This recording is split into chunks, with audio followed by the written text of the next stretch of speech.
8월 19일 수요일입니다. 새벽 예배 오신 성도님들 한 분 한 분 주님의 이름으로 환영하고 축복합니다. 함께 기도로 예배를 시작하도록 하겠습니다. 사랑과 은혜가 충만하신 하나님, 오늘도 새벽을 깨우시고 하나님께 기도와 말씀으로 하루를 시작하게 하심에 감사드립니다.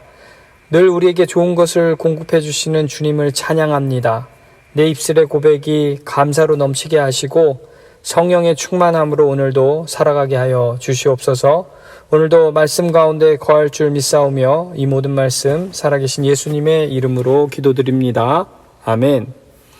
오늘 하나님이 주신 말씀을 함께 보겠습니다. 로마서 11장 25절부터 36절까지의 말씀입니다.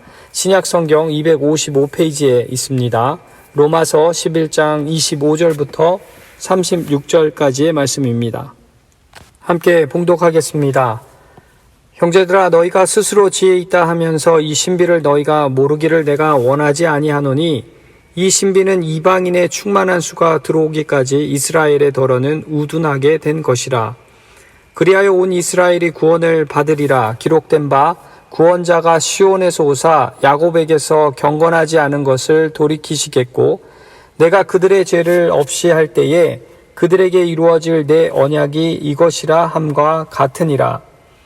복음으로 하면 그들이 너희로 말미암아 원수된 자요, 택하심으로 하면 조상들로 말미암아 사랑을 입은 자라. 하나님의 은사와 부르심에는 후회하심이 없느니라. 너희가 전에는 하나님께 순종하지 아니하더니 이스라엘이 순종하지 아니하므로 이제 국류를 입었는지라. 이와 같이 이 사람들이 순종하지 아니하니 이는 너희에게 베푸시는 긍휼로 이제 그들도 긍휼을 얻게 하려 하심이라. 하나님이 모든 사람을 순종하지 아니하는 가운데 가두어 두심은 모든 사람에게 긍휼을 베풀려 하심이로다. 깊도다. 하나님의 지혜와 지식에 풍성하며 그의 판단은 헤아리지 못할 것이며 그의 길은 찾지 못할 것이로다. 누가 주의 마음을 알았느냐? 누가 그의 모사가 되었느냐? 누가 주께 먼저 드려서 갚으심을 받겠느냐? 이는 만물이 주에게서 나오고 주로 말미암아 주에게로 돌아감이라. 그에게 영광이 세세에 있을지어다. 아멘. 오늘은 하나님의 신비 속에 하나님의 계획이라는 제목으로 말씀을 나눌까 합니다. 하나님의 신비 속에 하나님의 계획. 우주의 신비 태양계에는 정말 많은 행성들이 있습니다. 그런데 그 수많은 행성들 중에 인간이 경험한 행성은 단 2개 행성밖에 없죠. 바로 지구와 달입니다. 우리가 살고 있는 이 지구에는 무한한 공기와 물이 있고 사계절의 변화가 있고 태양은 식물을 자라게 하고 식물은 산소를 만들어 냅니다. 그리고 지구의 땅 속에는 엄청난 지하자원이 저장되어 있습니다. 우리는 이러한 사실을 체험하며 살고 있기에 알 수가 있습니다. 그리고 달은 어떻습니까? 1969년도에 닐 암스트롱이 아폴로 11호를 타고 최초로 달에 착륙해서 직접 걸어보고 달의 암석을 채취하는 영상을 우리가 눈으로 보았기에 알 수 있게 되었습니다. 달을 탐험하고 나서야 더 정확한 정보를 확인할 수가 있게 되었는데요. 달에는 물이 없고 공기는 지구의 6분의 1밖에 안 돼요. 낮과 밤이 14일 주기로 바뀌어 낮은 불덩이처럼 열이 있고 밤은 냉각되어서 얼음덩어리로 변합니다. 달에는 차가운 공기와 뜨거운 공기가 마주치면 큰 바람이 불어서 물체가 파괴되기도 한다고 합니다. 이처럼 우리는 직접적으로 간접적으로 체험하며 살고 있기에 이와 같은 정보를 믿습니다. 그런데 우리는 다른 태양계의 행성들은 가보지 못했습니다. 하지만 우리는 그 화성은 황무지이고 수성은 태양 쪽의 면은 불덩이처럼 뜨겁고 반대쪽은 얼음 덩어리 같아서 생물이 도저히 살 수 없다라는 것을 알고 믿고 있습니다. 어떻게요? 많은 과학자들과 천문학자들이 쏘아 올린 그 탐사선이 촬영한 자료를 토대로 연구하고 분석한 정보 때문에 우리는 믿게 된 것입니다. 비록 우리가 직접 가보지는 못했고 어느 누군가가 가서 직접 체험하지는 못했지만 인간의 명석한 두뇌로 그리고 데이터와 자료를 분석해낸 그 유추된 정보를 토대로 우리는 믿고 있는 것입니다. 그런데 아무리 인간이 명석한 두뇌로 그리고 과학과 천문학을 발전시킨다라고 해서 태양계의 모든 행성과 별, 그리고 자연의 모든 법칙을 다 알 수는 없는 노릇이죠. 이 말은 인간은 우리가 우주와 자연의 모든 것을 해석할 수 없는 것이고 일부 알고 있는 정보를 통해 유추해낸 것을 우리는 믿고 있다라는 것입니다. 나머지는 인간의 영역이 아닌 신의 영역이라는 생각을 한다라는 것인데요. 수세기 동안 유명한 과학자들을 살펴보면 유신론자인 과학자들이 많았음을 우리는 알 수가 있습니다. 만류인력 법칙의 이론을 설명한 아이작 뉴턴을 비롯해서 전구와 전기, 에너지 발명에 기여한 토마스 에디슨, 그리고 엑스레이를 발견한 린테겐, 그 외에 포토나 암페어, 옴, 퀴리 부인, 아인슈타인 등 많은 유명한 과학자들이 신의 존재를 믿었습니다.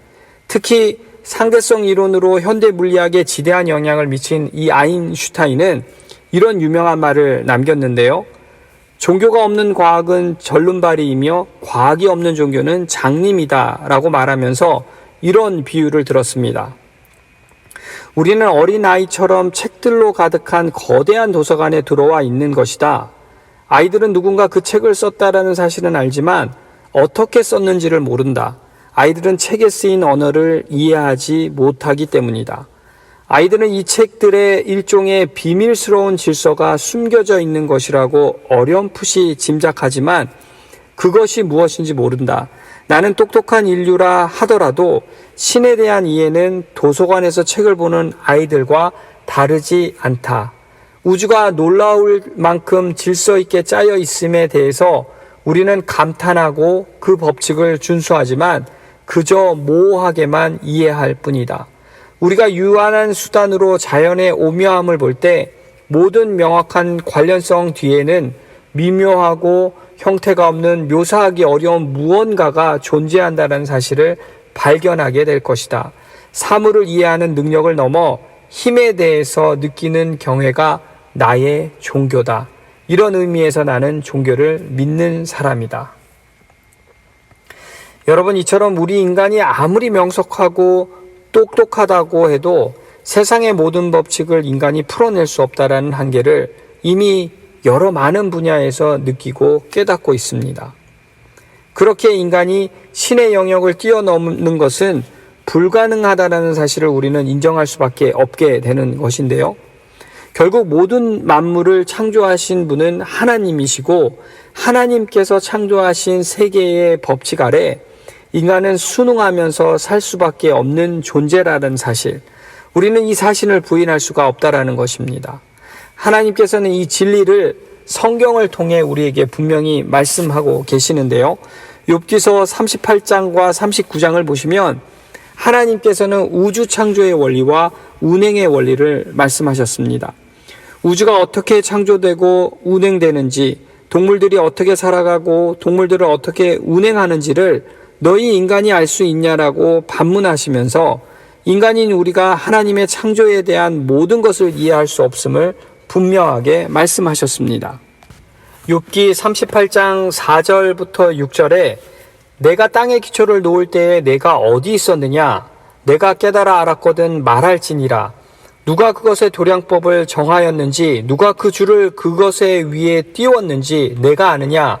그것의 주추는 무엇 위에 세웠으며 그 모퉁이 돌을 누가 놓았느냐? 또 38장 8절부터 11절 말씀을 보면 바다가 그 모태에서 터져 나올 때에 문으로 그것을 가둔 자가 누구냐?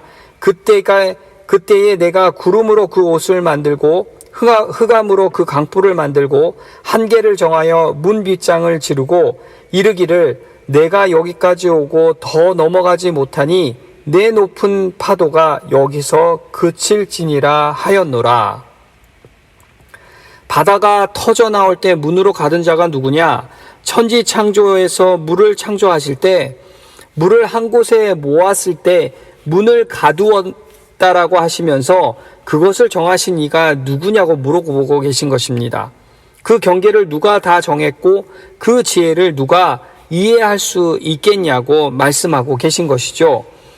뿐만 아니라 38장 41절 말씀을 보면 까마귀 새끼가 하나님을 향하여 부르짖으며 먹을 것이 없어서 허우적거릴 때에 그것을 위하여 먹이를 마련한 이가 누구냐? 그리고 39장 1절부터 2절 말씀에는 산염소가 새끼치는 때를 내가 아느냐? 암사슴이 새끼 낳는 것을 내가 본 적이 있느냐? 그것이 몇 달 만에 만삭되는지 아느냐? 그 낳을 때를 아느냐? 이처럼 하나님의 창조와 운행하는 원리, 자연의 섭리를 우리 인간의 지식이나 논리로는 절대로 가늠할 수 없고 이해할 수 없다라는 것을 말씀하고 있습니다. 그렇게 하나님에 관한 것은 지식과 논리가 아니라 믿음으로 받아들이는 것이고 주신 말씀에 순종하는 것, 이것이 바로 우리 인간이 해야 하는 것입니다. 우리 믿는 사람들은 이것을 너무도 잘 알고 있기에 하나님을 믿고 순종하는 것이고 지나고 나서 보면 그것이 최상이었다라는 것을 경험하게 되고 깨닫게 된 것입니다. 그래서 믿지 않는 사람들에게 우리가 믿는 하나님을 전하는 것 또한 그런 이유일 것입니다. 여러분 믿으십니까? 세상의 진리는 우리 인간에게 나오는 것이 아니라 바로 하나님께로부터 나온다라는 사실이고 세상의 법칙을 이해하려면 하나님께서 주신 말씀을 우리는 알고 이해해야 하는 것입니다. 그렇게 우리는 하나님의 계시로 기록된 성경을 통해 하나님의 신비를 알게 되는 것이고 하나님의 지혜를 배우게 되면서 우리 삶의 해답도 찾게 되는 것이죠. 오늘 본문 말씀은 사도 바울이 하나님의 신비를 우리에게 알려주면서 그 속에 담겨있는 하나님의 계획이 우리에게 얼마나 소중한지를 소개해주고 있는데요. 오늘도 말씀 안에 하나님의 그 신비가 무엇인지 깨닫는 시간이 되길 소원합니다. 먼저 25절 말씀을 보겠습니다. 형제들아 너희가 스스로 지혜 있다 하면서 이 신비를 너희가 모르기를 내가 원하지 아니하노니 이 신비는 이방인의 충만한 수가 들어오기까지 이스라엘의 덜어는 우둔하게 된 것이라. 사도 바울은 자신이 알고 있는 하나님의 신비를 이스라엘 백성들 역시 알기를 원한다고 말하고 있는데요. 하나님의 신비를 이해하고 깨닫게 되면 스스로 지혜 있다고 생각하는 그들이 그 생각에서 벗어날 수 있다고 말하고 있습니다. 여기서 말하는 신비라는 단어는 원어로 미스테리온이라는 단어를 사용했는데요. 원래 언급될 수 없거나 언급되어서는 안 되는 뜻으로 영어 미스테리라는 단어가 이 단어에서 파생된 것입니다. 그래서 신비라는 단어를 비밀로 번역해도 무방한데요. 과거에 언급될 수 없었던, 언급되어서는 안 되었던 것을 이제 하나님께서 사랑하는 대상에게 보여주신다라고 말씀하고 계신 것입니다. 그렇다면 그 신비, 비밀이 무엇이냐라는 것인데 이것은 이스라엘의 일부가 예수님을 영접하지 않아서 한시적으로 우둔해진다라는 것입니다. 과거에는 복음이 유대인들에게 적용되었는데 이제는 그 복음이 이방인들에게 넘어가게 되면서 이방인의 충만한 수가 다 찰 때까지 이방인에게 복음이 완료될 때까지 구원의 진리를 보지 못하고 깨닫지 못해 영적으로 무지한 일부 이스라엘이 한시적으로 완악하게 될 것을 말하고 있는 것입니다. 그런 이스라엘이 때가 되면 하나님께로 돌아온다라는 것인데요. 26절 말씀에 그리하여 온 이스라엘이 구원을 받으리라. 모든 이스라엘 백성들이 구원을 받게 되는 것, 이것이 바로 하나님의 신비 속에 담겨있는 하나님의 계획이라는 것입니다. 이처럼 하나님은 우리에게도 동일하게 하나님의 신비를 알려주시고 그 속에 담겨있는 하나님의 계획도 말씀해 주고 계시는데요. 그렇다면 하나님은 하나님의 그 신비 속에 담겨있는 그 하나님의 계획을 어떻게 이루어 가시는 걸까요? 그 첫 번째로 언약의 완성을 통해 하나님의 계획을 이루어 가십니다. 26절과 27절 말씀을 보시면 그리하여 온 이스라엘이 구원을 받으리라. 기록된 바 구원자가 시온에서 오사 야곱에게서 경건하지 않은 것을 돌이키시겠고 내가 그들의 죄를 없이 할 때에 그들에게 이루어질 내 언약이 이것이라 함과 같으니라. 여기서 말하는 구원자는 야곱의 변호자라는 뜻으로 성육신 하신 예수 그리스도를 지칭하는 것이고, 야곱에게서 경건치 않다라는 것은 곧 이스라엘이 경건치 않음을 말하는 것인데요. 사도 바울은 이스라엘의 최종 구원과 관련된 이사야의 예언을 인용하면서 구원자이신 예수님께서 시온을 구하기 위해 오셔서 이스라엘이 율법을 온전히 지킬 수 있다고 생각한 불의를 깨달아 돌이키게 하시고 그들의 죄를 없애시고 이스라엘 백성이 구원을 얻을 수 있게 하겠다라는 그 언약의 완성을 말하고 있는 것입니다.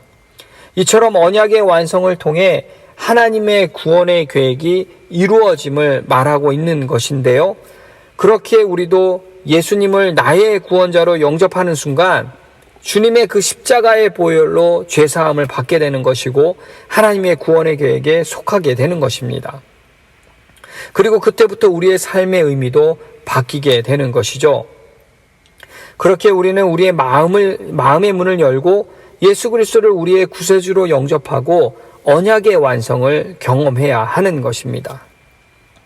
이처럼 하나님의 신비 속에 담겨있는 하나님의 계획은 첫 번째 언약의 완성을 통해서 이루어 가신다라는 것입니다. 그리고 두 번째로 하나님은 기막힌 조합을 통해 이루어 가십니다. 28절부터 30절 말씀을 보겠습니다. 복음으로 하면 그들이 너희로 말미암아 원수된 자요, 택하심으로 하면 조상들로 말미암아 사랑을 입은 자라. 하나님의 은사와 부르심에는 후회하심이 없느니라. 너희가 전에는 하나님께 순종하지 아니하더니 이스라엘이 순종하지 아니함으로 이제 긍휼을 입었는지라. 유대인들은 아브라함 때부터 하나님의 언약이 백성으로 하나님의 사랑을 받은 민족이었습니다. 하지만 그들은 예수님을 거부하고 십자가에 못 박음으로 하나님과 원수가 되면서 동시에 모순된 지위를 갖게 되었습니다. 하나님께서 원수된 자를 쳐내시고 그 자리에 이방인들을 포함시키심으로써 그 모순된 지위를 해결하셨는데 30절을 한번 다시 보시면 이방인들은 처음부터 하나님께 순종하지 않았는데 이스라엘의 불순종 때문에 긍휼을 입었다라고 말하고 있습니다. 이 말은 처음 태어났을 때에는 하나님에 속한 자가 아니었고 하나님을 전혀 모르는 민족으로 우상을 섬기고 세상을 따라 살던 민족이었는데 반사적인 현상으로 하나님이 이스라엘 백성들을 내치시고 그 자리에 이방인을 긍휼로 베푸셨다라는 것입니다. 여러분, 우리도 역시나 이 이방인들의 범주에 속해 있지 않습니까? 에베소서 2장 2절에서 3절 말씀을 보시면 세상 풍조를 따르고 공중의 권세 잡은 자를 따르는 본질상 우리도 진노의 자녀였습니다. 우리도 역시 이방인들로 처음 태어났을 때부터 하나님의 택한 백성이 아니었습니다. 일부 이스라엘은 실패한 민족으로 전락했고 이방인들은 처음부터 하나님이 택한 백성이 아니었는데 하나님께서는 이 두 상반된 민족을 조화롭게 하셨다라는 것입니다. 하나님께서는 조화를 이루게 하셔서 모든 사람들에게 긍휼을 베풀길 원하신다라는 것입니다. 그래서 31절과 32절 말씀을 보시면 이와 같이 이 사람들이 순종하지 아니하니 이는 너희에게 베푸시는 긍휼로 이제 그들도 긍휼을 얻게 하려 하심이라. 하나님이 모든 사람을 순종하지 아니하는 가운데 가두어 두심은 모든 사람에게 긍휼을 베풀려 하심이로다.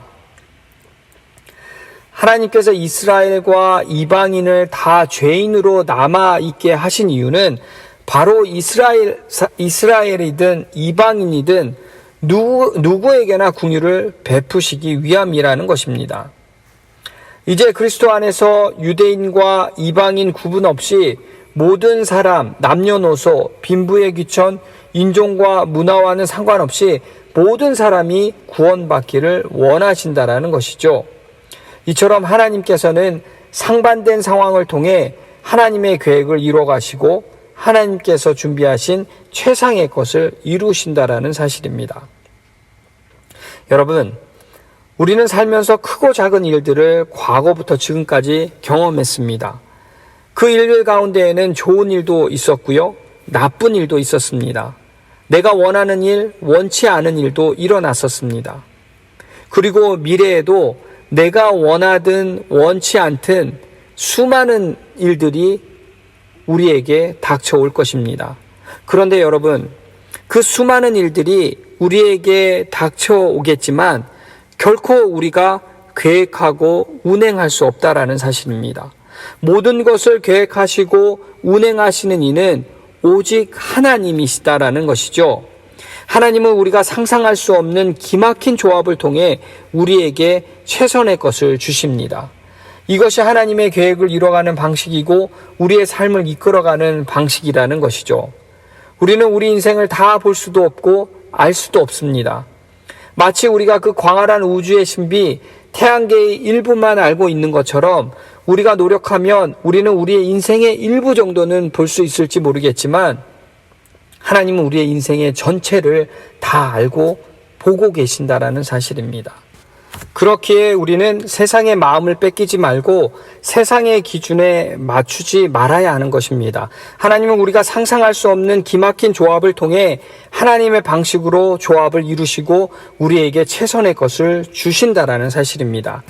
그렇기에 우리의 모든 것을 주관하시고 다스리시는 하나님을 신뢰하고 그분을 따를 때 언제나 그분은 우리에게 최선의 것을 주신다라는 사실을 깨닫는 저와 여러분 되어야 할 줄 믿습니다.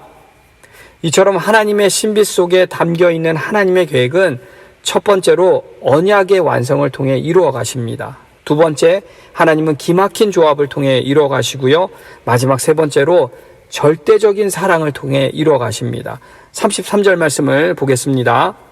깊도다 하나님의 지혜와 지식에 풍성하며 그의 판단은 헤아리지 못할 것이며 그의 길은 찾지 못할 것이로다. 사도 바울은 1장에서 11장까지 유대인과 이방인을 구별하지 않고 모든 사람을 구원하시는 하나님의 위대한 계획을 진술했습니다. 이제 사도 바울은 하나님의 풍성한 지혜와 지식이 너무 심오해서 사람의 생각으로는 온전히 이해할 수 없다라는 고백을 하고 있습니다. 실제로 하나님의 구원에 관한 계획은 구약시대부터 신약시대를 넘어 지금까지도 한치의 오차도 없이 신비롭고 완벽하게 진행해 나가고 있고 지금도 우리를 향해 진행되고 있다라는 것입니다. 그런데 여러분, 왜 하나님은 우리를 향한 구원의 계획을 진행하고 계신 것일까요? 하나님께서는 원죄로 말미암아 멸망할 수밖에 없는 우리를 구원해 줘야 할 의무가 전혀 없음에도 우리를 향한 구원의 계획을 진행하고 계신 이유가 무엇일까요? 그것은 우리를 향한 하나님의 절대적인 사랑 때문이라는 것입니다. 절대적인 사랑 외에는 하나님께서 우리에게 베푸시는 이유를 달리 설명할 길이 없다라는 것입니다. 우리는 죄인으로 전혀 자격이 되지 않음에도 우리를 위해 하나뿐인 독생자 예수 그리스도를 희생제물로 십자가에 못 박게 하셨다라는 사실을 우리는 절대적 사랑 말고는 설명할 길이 없다라는 것이죠. 여러분, 하나님은 지금도 우리를 부르고 계십니다. 사랑하는 내 아들아, 내가 너를 사랑하노라. 사랑하는 내 딸아, 내가 너를 사랑하노라. 하나님이 이렇게 저와 여러분을 기억하시고 사랑한다고 여전히 부르고 계십니다. 절대적 사랑으로 지금도 저와 여러분을 찾고 계신다라는 사실입니다. 그렇게 하나님의 그 절대적인 사랑을 이해하는 자는 하나님의 절대적인 사랑에 감격하며 하나님께 경배와 찬양을 올려드릴 수밖에 없게 되는데요. 계속해서 34절부터 36절 말씀을 보겠습니다. 누가 주의 마음을 알았느냐? 누가 그의 모사가 되었느냐? 누가 주께 먼저 드려서 갚으심을 받겠느냐? 이는 만물이 주에게서 나오고 주로 말미암고 주에게로 돌아감이라. 그에게 영광이 세세히 있을지어다. 아멘.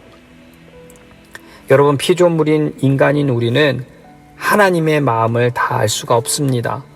피조물인 인간인 우리는 절대로 하나님께 무엇을 드린 대가로 하나님의 축복을 받을 수가 없습니다. 하나님은 온 천하에 있는 것의 진정한 주인이시며 당신의 독자적인 결정에 따라 그것들을 우리에게 맡기신 분이라는 사실입니다. 모든 것이 그분에게서부터 나오고 모든 것이 그분을 통해서 일어나고 모든 것이 그분 안에서 마무리가 되어지는 것이죠. 사랑하는 성도 여러분, 실로 하나님은 만물의 주관자이십니다.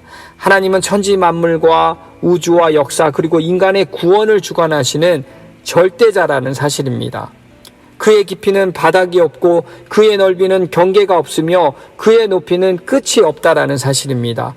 그렇게 인간인 우리는 아무리 뛰어난 지식이 있고 논리가 있다 해도 하나님의 깊이와 넓이와 높이를 절대로 측량할 수가 없다라는 것이죠. 세상 모든 만물은 다 그분의 것이기에 인간인 우리는 그분의 섭리와 운행에 믿음으로 순종하면 되는 것입니다. 겸손히 주의 이름을 높이며 찬양을 올려드리며 죽으나 사나 그분의 영광을 위해 살아가는 저와 여러분 되시길 주의 이름으로 축원드립니다. 기도하겠습니다. 사랑과 은혜가 충만하신 하나님, 오늘도 하나님의 신비 속에 담겨있는 하나님의 계획을 알게 해주셔서 감사합니다. 세상의 진리는 우리 인간에게 나오는 것이 아니라 바로 하나님께로부터 나온다라는 사실을 깨닫고 하나님의 계시로 기록된 말씀을 통해 하나님의 신비를 알게 하여 주시옵소서. 더욱더 하나님의 지혜를 배우며 우리의 삶의 해답을 찾게 하여 주시옵소서. 나의 모든 삶을 주관하시고 다스리시는 분은 오직 하나님이심을 입술로 선포하게 하시고 세상의 마음을 뺏기지 않고 세상의 기준에 맞춰 살지 않고 하나님을 전적으로 신뢰하며 언제나 나에게 최선을 주시는 분이 오직 하나님이심을 깨닫게 하여 주시옵소서. 지금도 하나님은 우리를 사랑하고 부르십니다. 하나님의 그 절대적인 사랑에 감격하고 매일매일 하나님께 경배와 찬양을 올려드리며 살아가는 하나님의 귀한 백성 되게 하여 주시옵소서. 오늘도 말씀에 붙들려 살아갈 줄 믿사오며 이 모든 말씀 살아계신 예수 그리스도의 이름으로 기도하옵나이다. 아멘.